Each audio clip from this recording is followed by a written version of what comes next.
Morning বন্ধুরা, কেমন আছো তোমরা? সবাই ভালো আছো তো? লাইফস্টাইল উইথ টিঙ্কুর পক্ষ থেকে তোমাদের সবাইকে স্বাগত জানাই। আবার আজকে দাদার পেছনে পেছনে চলে এসেছি ফুলের সাজি নিয়ে। ফুল তুলতে আমি তো খুব ভালোই বাসি। আর দেখছি বাবা, এদের ফ্ল্যাটটা কোথায় উঠে গেছে। কেমন যেন মনে হচ্ছে, কেমন বলো তো, দুদিকে দুটো ফ্ল্যাট দিয়ে না কি যেন গিলতে আসছে। এই যে এইদিকে এইদিকে, আর মাঝখানে ছোট্ট মতো একটা বাড়ি। যেন মনে হচ্ছে কে কে গলা টিপে মানে গিলতে আসছে। শুধু কংক্রিটের জঙ্গল। দেখো, এখন আর লোকের বাগান নেই, পত্র নেই, কিছু নেই, শুধু কংক্রিটের জঙ্গল চতুর্দিকে।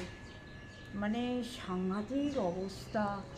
বাগানে এলে না বোঝা যায় যে ফ্ল্যাটটা কত একদম, মানে আমাদের বাগান, মানে দেখো বাউন্ডারি, তারপরেই আরম্ভ হয়ে গেছে এই এত বড় ফ্ল্যাটটা। ভাল লাগে না। তার থেকে মনে হয় গ্রামে গঞ্জে গিয়ে বসে থাকি, তবু একটু ফাঁকা জায়গা পাবো। এই এত কংক্রিটের জঙ্গল দাঁড়িয়ে। দেখো এই যে তুললাম, উপরে উপরে না প্রচুর সাদা ফুল হয়েছে। আমি সেটা আমার তিনতলার ছাদে গেলে দেখতে পাই, কিন্তু নিচের দিকে কোনো ফুল নেই। হ্যাঁ, যখন ওই তোমাদের তিনতলার ছাদ থেকে দেখাই, কত উপরটা সাদা হয়ে আছে পুরো। তাও চেষ্টা করি। আর একটু ওয়েদারটা ভালো না, একটু মেঘলা মেঘলা করে আছে এখনো। মানে এই চচ্চরে গরমটা মনে হয় নেই। আর এসি চালালে বেশ ভালোই লাগে, অসুবিধে কিছু হয় না শুতে। আর দেখো এই যে রাস্তার ধার থেকে, আমি তখন তো মর্নিং ওয়াক করতে যেতাম, রাস্তার ধার থেকে তুলে এনেছিলাম এই অশ্বত্থ গাছকে। হ্যাঁ, দেখো কত বড় হয়ে গেছে অশ্বত্থ গাছটা। অশ্বত্থ গাছের গোড়ায় জল দেওয়া কিন্তু খুব ভালো, জানো তো। বট গাছের গোড়ায়, অশ্বত্থ গাছের গোড়ায় জল দেওয়া ভীষণ ভালো বলে। আমি মানে জানি না, আমিও দিই, শুনেছি এটা, সেটাই করি। অ্যাকচুয়ালি ব্যাপার যেটা শুনি সেটাই করি। নিজের তো একদম খুব যে একদম এসব জানি বা খুব জ্ঞান আছে তা তো নয়, যেটা দেখি সেটা করি। যাই হোক, ভেঙে যাবে। দেখো এখানে কত কুড়ি ভেঙে যাবে, মটমট করে ভেঙে যাবে। কেন? আমি যাই, গিয়ে তুলে দেবো। হ্যাঁ ঠিক আছে, চলো একটু তো বাগানে আমি ঘুরি, আর তোমাদেরও দেখিয়ে দিলাম আমি বাগানে এসেছি। তারপরে একটু ওপরে যাব এখন ডাস্টিং করতে। তা দেখা যাক, পরপর পরপর কাজগুলো সারি আর তোমাদের নিয়েই করতে থাকি। ভালো লাগে, এটা একটা না একটা অভ্যাসের মতো হয়ে গেছে যে যা করি বন্ধুদের নিয়েই করি, ভালো লাগে। হ্যাঁ চলো।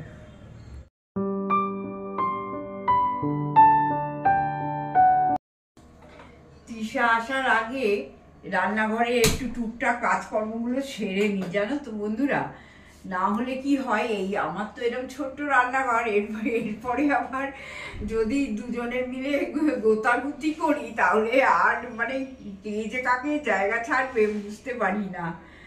আর তৃষা এসে গেলেই আমাকে বার করে দেবে, কাকিমা তুমি বাইরে গিয়ে বসো, আমি করে নিচ্ছি। তার আগে এই যে আমরা কুলত্ব কড়াইয়ের জল খাই, একদিন জিরের জল খাই, একদিন কুলত্ব কড়াইয়ের জল খাই। এখন আর মানে এখন এইরকম অপশান করে দিয়েছি। আগে যেমন জিরের জলও খেতাম, কুলত্ব কড়াইও খেতাম, আবার চিয়া সিডও খেতাম। এখন করে দিয়েছি একদিন জিরে, একদিন কুলত্ব কড়াই। তাই এই যে সামনে থেকে একটু দেখাও বন্ধুদের, এই যে একটু গরম করে নিচ্ছি। এই যে কুলত্ব কড়াই, বুঝতেই পারছো এটা কুলত্ব কড়াই, ফুলে এত বড় বড় হয়ে গেছে, এইটুকু কিন্তু ফুলে বড় বড় হয়ে গেছে। এটা কিন্তু খাওয়া ভীষণ ভালো, জানো তো, পেট ঠান্ডা করে, ইউরিনটা খুব ভালো হয়। তারপরে সব দিক থেকে তুমি ছেলেদের প্রস্টেট গ্ল্যান্ডের জন্য খুব ভালো, ছেলেদের জন্য ভীষণ ভালো। তা তোমরা কিন্তু এই কুলত্ব কড়াইটা খেতে পারো, তাতে অনেক রকম বেনিফিটস আছে এই কুলত্ব কড়াইতে। আর এইগুলো যদি তোমরা বলো যে কোথায় পাবো, যে কোনো দোকানে, ওই গ্রসারি যেসব দোকান টোকান আছে না, ওই সব দোকানেই তোমরা পেয়ে যাবে। একটু গিয়ে বাড়িতে বললেই, যে একদম সবসময় মলে গিয়ে এটা ওটা সেটা আমি তো কিনি না, আমি সামনেই যে গ্রসারি শপ আছে সেখান থেকেই আমি কিনে নিই, কোনো অসুবিধে হয় না। সর্বত্র কুলত্ব কড়াই পাওয়া যায়। আর একটা জিনিস আমার নতুন বন্ধুদের জন্য একটু দেখিয়ে দিই, এই যে কুলত্ব কড়াইয়ের জল তো গরম করে গরম গরম খাবো। আর এই দেখো চিয়া সিড আর ফ্ল্যাক্স সিড ভেজানো আছে, চিয়াগুলো নিচে নেমে গেছে, ফ্ল্যাক্স সিডগুলো উপরে ভেসে উঠেছে। এই একটা আর দাদার একটা, এই দুজনে 2 গ্লাস ভেজানো আছে, এই যে দুজনে 2 গ্লাস ভেজানো আছে। এখন ওই একটা জল বাতিল করে দিয়েছি, আবার কালকে জিরের জলটা করব, কালকে আর এই কুলত্ব কড়াই জলটা করব না, এইভাবে করছি আর কি। এখন এত জল মানে খেতে অসুবিধেও হচ্ছে যেন, এরপরেই চা খেতে বসবো দাদার পুজো হয়ে গেলে, সে চাটা গলা দিয়ে আর নাবে না। চাটাও তো এখন জল বলো না, এখন তার বেশ দুধ দিয়ে চিনি দিয়ে বেশ একটা সুন্দর ক্ষীর চা, সেসব তো উঠে গেছে জীবনে। এখন পাতলা একটু লিকার খাওয়াই আছে, আর সেটা তো আমার কাছে জলেরই সমান, খেতে একদম ইচ্ছে করে না জানো। দাদা একটু করে বলে না না একটু খাও, ওই মানে না খেলেই ভালো হয়, কোন রকমের বিস্কিটগুলো ওই চায়ের সঙ্গে ডুবিয়ে ডুবিয়ে খায়, তাও প্রত্যেক দিন আমার কাপে এতটা করে চা পড়ে থাকে, খেতে পারি না কোনো কালে, এই চাটাকে খেতে পারি না, তেতো তেতো। আর এখন সেই রকম হয়েছে আমার। তা দাদাকে দিয়ে দিই কুলত্ব কড়াইয়ের জলটা ছেঁকে, তাহলে দাদা বসে পড়ুক পুজো করতে, যত তাড়াতাড়ি পুজোটা করতে বসে যাবে তত তাড়াতাড়ি আমার একটু সুবিধা হবে কাজকর্ম সারার। আর তার সঙ্গে আমি দেখি ওপরে চলে যাই, গিয়ে একটু ডাস্টিং করি, দাদা পুজো করুক। চলো।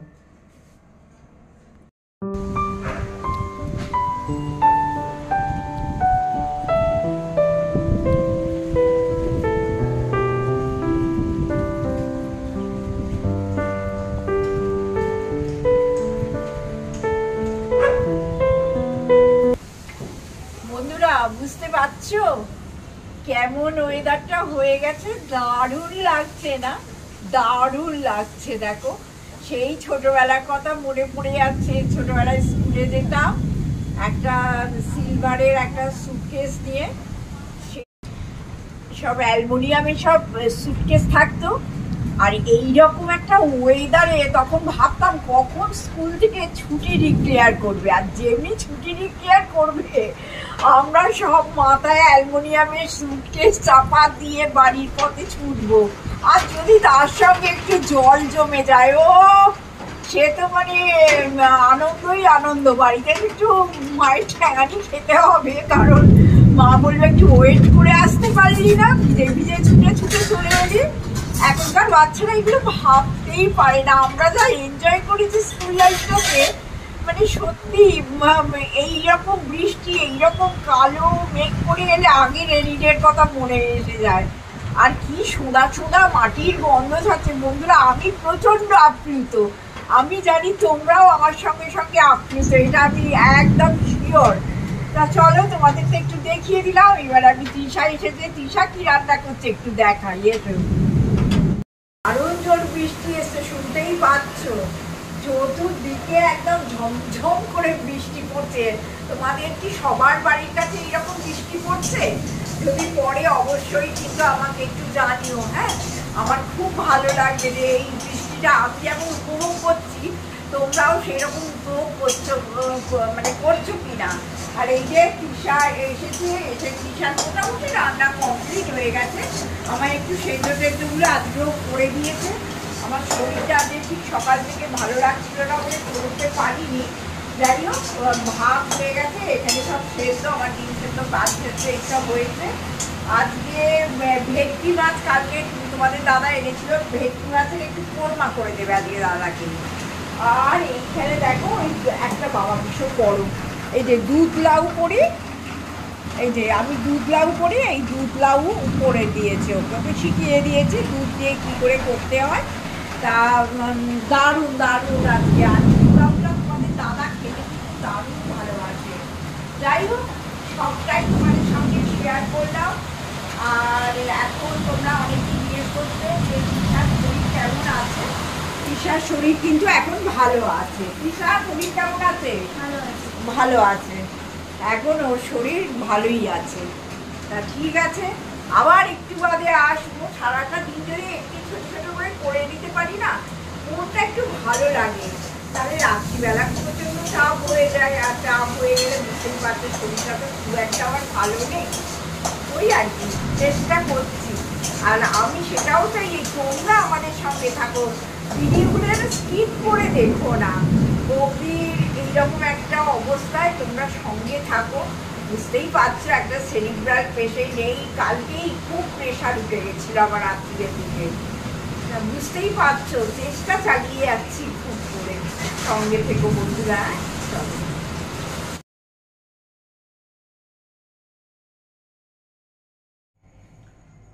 শুভ সন্ধ্যা বন্ধুরা। এইমাত্র বৌদির প্রেসার দেখলাম। এই আমার বিপি মনিটর, তো এরকম দুটো আছে। তো বৌদির প্রেসারটা দেখে রাত্রিরে কেন রোজ দেখতে হয়, কারণ রাত্রিরের যে ওষুধটা আছে সেটা যদি 60-এর লেভেলের পরে নেমে যায় তাহলে ডাক্তারবাবু দিতে বারণ করেছেন। তো সেই অনুযায়ী দেখা গেল উল্টে আজকে প্রেসারটা বেশির দিকে। তো নানা রকম মাথায় চিন্তা হচ্ছে, ওর দোষ নেই, আমার পারিবারিক কিছু সমস্যা আছে, সেই সব নিয়ে নানা রকমভাবে আমি তো তোমাদের বলেইছিলাম কোনো দিন যদি স্কোপ আসে আমরা বলবো। আর ওষুধ টষুধ দিলাম, সেই জন্য বৌদিকে একটু রেস্টেই রেখেছি। ক্যামেরাটাও ধরে আছে, তো আমি আলাদা করে ওকে আর এই এতে আনছি না, মানে টোটাল ভিডিওর মধ্যে আনছি না। তোমাদের মনে আছে আমার যে ডিশ ওয়াশারটা আমরা সার্ভিস করালাম, যেটা কেউ ধরতে পারছিল না, হেড অফিসে খুব চেঁচামেচি করিয়ে বলাতে তারা 1 ঘন্টার মধ্যে লোক পাঠায় টেকনিশিয়ান, এবং তিনি নলেজেবল, এ ব্যাপারে অ্যাডমিট করতেই হবে। তিনি চেক করে বললেন আমাদের এখানে যে মুহূর্তে সব এসি টেসিগুলো চলতে থাকে রাতের দিকে এবং পাম্প চলে ইত্যাদি, তখন কি হয় ভোল্টেজটা 220 থেকে আস্তে আস্তে কমে 180-90 এরম হয়ে যায়। এখন এই যে ভোল্টেজটা কমে যায়, এটাতে মেশিনের একটা ক্ষতি হতে পারে, কারণ এটা পুরোপুরি কম্পিউটারাইজ প্রোগ্রাম করা মেশিন। কোনটা না, ডিশ ওয়াশারটা। এবার ডিশ ওয়াশারটা কিন্তু যে সে মিস্ত্রি সারাতেও পারে না, জানেও না, এবং টেকনোলজি আমার নতুন মেশিন 6 মাসের অন্তত 10 বছর ইউজ করার পর হলে আমি ভাববো। তা আমার তো তোমাদের বলেইছি আমার মাথায় মানে আকাশ ভেঙে পড়েছিল যে কি করবো রে ভাই, এত টাকা খরচা করে কিনলাম, সেরকম সাপোর্ট পাচ্ছি না। বস কিন্তু জার্মান কোম্পানি। ওমা, যিনি টেকনিশিয়ান তিনি এলেন, আসার পরে যখন চেক টেক করতে লাগলেন তখন বললেন আমাদের ভোল্টেজটা কমে 180-90 এরম রেঞ্জে চলে যাচ্ছে। এবং আমি দেখলাম, যেহেতু উনি বুঝতে পেরেছেন যে আমি একজন রিটায়ার্ড ইঞ্জিনিয়ার, সুতরাং আমাকে দেখানোটাও ওর একটা পার্ট হয়ে গেল, যাতে কেন হচ্ছে কি বৃত্তান্ত।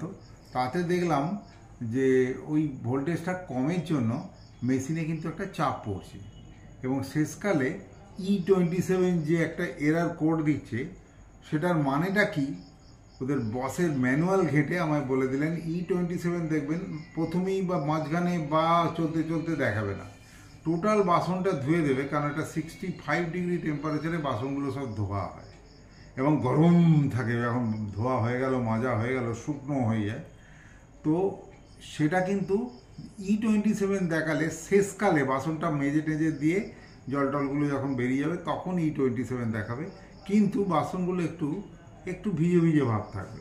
কারণ কি, টেম্পারেচারটা ওই ভোল্টেজের সঙ্গে সিঙ্ক্রোনাইজ, মানে নিতে পারছে না, এবং সেই না নিতে পারার জন্য বাসনগুলো একটু ভিজে ভিজে থাকে। তো তখন আমায় বললেন আপনার একটাই রেমেডি, মেশিনটাকেও বাঁচাতে হবে এবং আপনার স্মুথ রান হবে যদি আপনি মোটামুটিভাবে 270 পর্যন্ত রেঞ্জের কোনো ভোল্টেজ স্টেবিলাইজার লাগান। আমি সঙ্গে সঙ্গে পরশুদিন অর্ডার করলাম, দেওয়ার কথা 1 তারিখ, কিন্তু আজকে এই সবে এসে গেছে থ্রু আমাজন। এটাকে ভি গার্ড বলে। ভি গার্ডের যে ভোল্টেজ স্টেবিলাইজার সেটা আমি কিনলাম এই আমাজনের বাক্স করে। আমাজনের বাক্স থেকে খুলে দেখে নিলাম। আমি নিজে কিছুটা কাজকর্ম এগিয়ে রেখেছি, কিন্তু বক্তব্য হচ্ছে এটাতে আমার বিদ্যুতে হয়তো হবে না, কারণ বাসন মাজার মেশিনের সঙ্গে যে এই স্টেবিলাইজারের কানেক্টিভিটিটা কিন্তু আমি ইলেকট্রিশিয়ান আসতে বলেছি ফোন করে, কাল সকালে আসবে, সে একটু চেক করে নিয়ে ইনস্টল করে দেবে, তাহলে আমি যে কোনো সময় চালাতে পারবো। তবে বৌদি আমাদের খুবই ইন্টেলিজেন্ট, বৌদি আমায় বলেছে তুমি সব এসিগুলো বন্ধ হয়ে যায় মোটামুটি 5টা 5:30টার মধ্যে ভোরবেলা। তো তুমি 6টা থেকে 7টার মধ্যে পাম্পগুলো চালু হওয়ার আগে আর এসিগুলো নিভে যাওয়ার মাঝখানে টোটাল পাড়াটায় কিন্তু লোড কম থাকে। সেই সময় তুমি সব আগের দিন রাত্রিরে গুছিয়ে রাখবে, মেশিনটা চালিয়ে দেবে ভোরবেলা উঠে। তাহলে কী হবে, তোমার ভোল্টেজের প্রবলেম হবে না। আজকে সত্যি সত্যি তাই আমরা ওর বিদ্যুতে গিয়ে চালু করেছিলাম এবং সুন্দরভাবে বাসন গরম অবস্থায় শুকনো হয়ে মেজে বেরিয়ে এসছে। তো দিস আর দ্য ইনফরমেশন যেগুলো তোমাকে বললাম। আর এই ব্রিগার্ডের এই ভোল্টেজ স্টেবিলাইজার খুব ভারী, এটাও তোমাদের দেখালাম। এটা আমি সবে কিনেছি। তো এখন তো টাকা পয়সা দেখলে হবে না, এখন সংসারটা খুব খারাপ পজিশনে আছে, সেখান থেকে আস্তে আস্তে আস্তে আস্তে বেটার পজিশনে যাচ্ছে।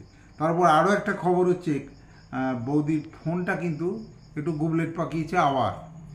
ফোনটাকে মনে হচ্ছে চেঞ্জ করতে হবে। আমার আসলে এত পর খরচা চলছে, যার জন্য আমি খুব একটা রিস্ক নিতে পারছি না। এনিওয়ে, তোমাদের যা সব কিছু জানালাম, আজকে আর বেশিক্ষণ বাড়াবো না। দেখো, আজকে অক্ষয় তৃতীয়াতে আমাদের একটা বড় ভুল হয়ে গেছে সকালবেলা। তোমাদের সকলকার সুস্বাস্থ্য, হ্যাঁ, তোমাদের সুখী জীবন ইত্যাদি কামনা করে আমাদের একটা মেসেজ করা উচিত ছিল, বা আমাদের আজকে যে এপিসোড বেরিয়ে গেছে তাতে বলা উচিত ছিল, যেটা আমি বলতে পারিনি। তার জন্য আমি সত্যিই লজ্জিত এবং ক্ষমা প্রার্থী। এখন নতুন করে বলছি, এই শেষ লগ্নে অক্ষয় তৃতীয়া, যে যেন তোমাদের জীবনের হাসি খুশি সুখ সমৃদ্ধি অক্ষয় অমর হয়ে আসে। তোমরা সবাই ভালো থাকো, সুস্থ থাকো এবং আনন্দ করে বাকি জীবনটা বাঁচো এবং হৈ হৈ করে নিজেদের পরবর্তী টার্গেট ফিক্স করে এগিয়ে চলো। তার জন্য আমাদের দুজনের, আমার আর বৌদির তরফে লাইফস্টাইল উইথ টিঙ্কু পরিবারের প্রত্যেকের জন্য শুভেচ্ছা রইল। মধ্যে একটা ছোট্ট খারাপ কথাও বলি, প্রতিদিনের মতন আবার 2জন সাবস্ক্রাইবার কিন্তু কমে গেছে। মানে বাড়ছে তো নাই, উল্টে কমে যাচ্ছে। জানি না বন্ধুবান্ধবদের এত আমাদের ওপর কেন রাগ। তারা তো জানেন যে বৌদি এখন অসুস্থ, বৌদি এখন পুরো ফুল ফ্লেজেড আগের মতন কাজ দেখাতে পারবেন না, একটু সময় লাগবে। ডেভেলপ করছেন এবং কথা দিতে পারি, যদি উনি নর্মাল ওয়েতে সুস্থ হন, ডেফিনেটলি আমরা আবার আগের জায়গায় যাব। সেই প্রার্থনাটা তোমরা আমার গোপাল সোনার কাছে করো। আজকের জন্য ছুটে নিলাম। Tata, take care and by.